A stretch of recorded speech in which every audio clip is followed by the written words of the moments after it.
Well,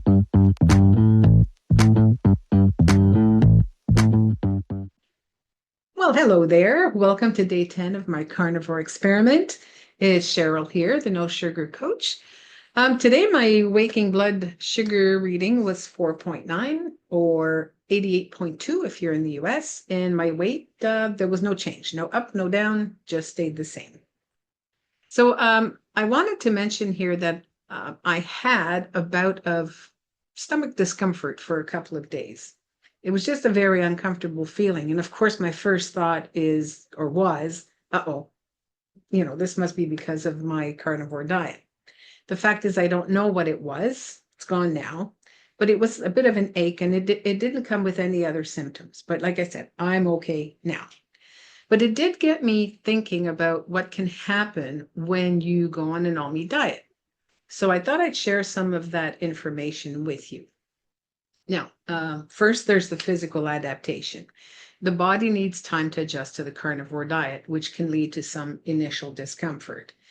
You could experience what's called the keto flu, and these symptoms include, feeling very tired, fatigue.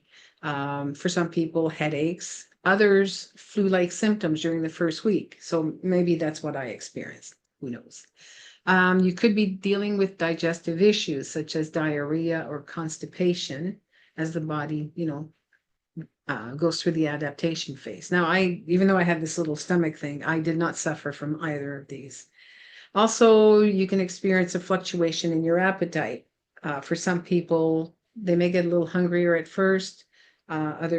And for others, it's the opposite. Like for me, I'm finding that my appetite has diminished, which is a good thing. I think the most significant hurdle for many people is the mental adjustment, it takes to transition to an all-meat diet. So we're looking at things like overcoming cravings for non-carnivore foods, especially during the first few weeks.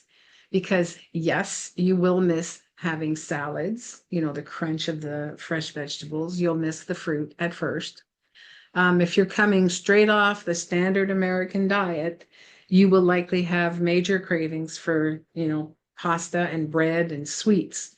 So it would be best if you were to start your carnivore diet having been low carb before that. So I would recommend that before you start a carnivore diet, you start the transition by just lowering your carbohydrates before you completely eliminate them. It'll be a lot easier on your body.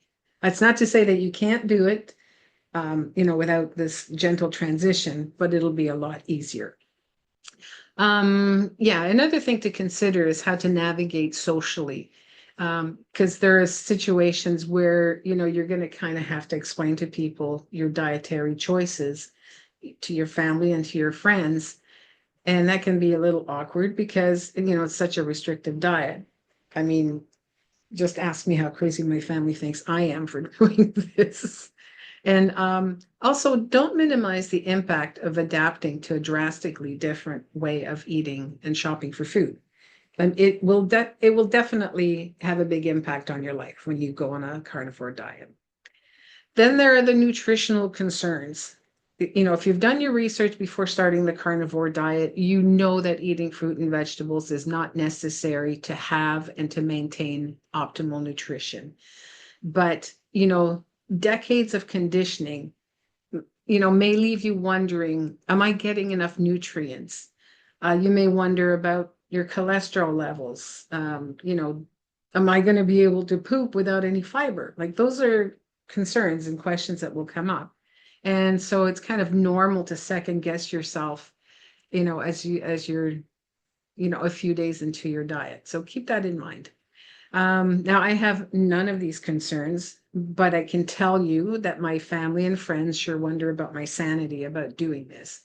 Apparently, I'm going to have really high blood pressure, and my cholesterol is going to be, over the top, and I'm about to drop dead of a heart attack any minute now. Now, funny, when I was eating in a really crappy way, nobody had anything to say about the way that I was eating. Now, just so you know, I'm 62 years of age. And I don't take any prescription medications because I've been low carb and keto for many, many years.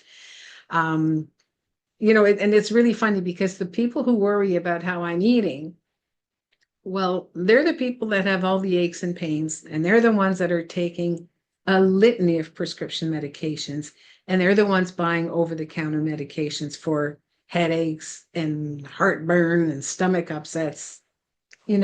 I'm just saying. Anyway, enough about that. So here are some other difficulties that need to overcome when you're starting a carnivore diet.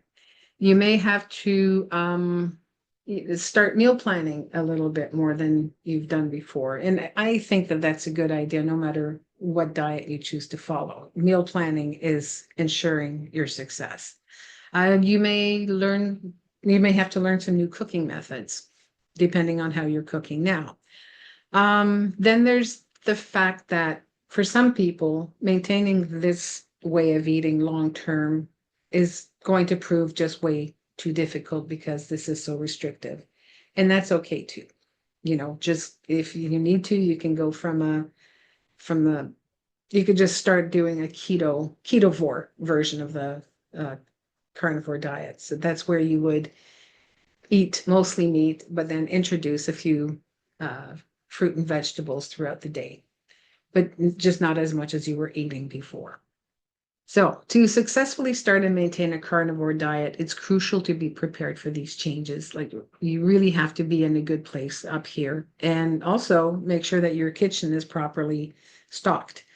You have to have a strong motivation for making this change. You have to know your personal why. What is motivating you, and how strong is your reason for doing this is really important to know. I think we'll talk about that more tomorrow. Now, if you want help transitioning to a carnivore diet, I am taking on some new clients, so you can always contact me at any time. I'll provide a link to my contact form in the notes under the video.